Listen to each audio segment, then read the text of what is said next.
Avec nous sur ce plateau, Marc Perelman. Marc, bonsoir.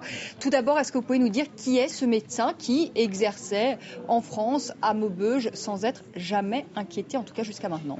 Alors, il était déjà médecin à l'époque au Rwanda, dans la région de Butare, dans le sud du pays.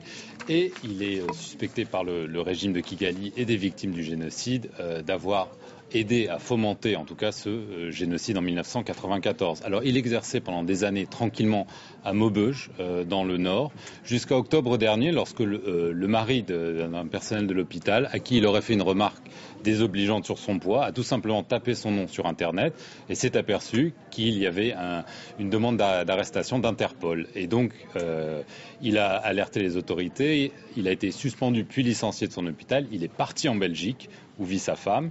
Et là, apparemment, il aurait été en visite en France pour l'enterrement d'une autre personne accusée aussi de participation au génocide et arrêtée par la police française à ce moment-là. Alors cette arrestation, je le disais, va évidemment devrait satisfaire les autorités rwandaises. Absolument, Sans aucun doute. Absolument. Le hasard fait bien les choses. Nicolas Sarkozy s'était rendu à Kigali au Rwanda pour une visite historique à la fin du mois de février. 5 jours après son retour, la veuve de l'ex-dictateur Agathe Habyarimana avait été arrêtée puis libérée sous caution en France.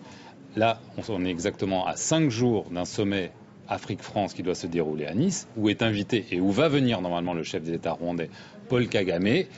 Évidemment, à l'Élysée ou au Quai d'Orsay, on nous dit que la justice fait son travail indépendamment, mais c'est évident que ce sera un geste bienvenu, non seulement parce qu'il a été arrêté, mais aussi parce qu'il était arrêté, alors que, comme je le disais, il était en Belgique, il est venu en France. Ça veut dire que les autorités françaises ont envie de démontrer au Rwanda qu'elles travaillent vraiment à tenter d'arrêter les génocidaires en France, qui n'a pas été fait pendant toutes ces années où Paris a été plutôt bienveillant envers le régime qui était en place. Voilà, une arrestation qui est signe de meilleures relations entre Paris et Kigali. Merci beaucoup, Marc Perelman.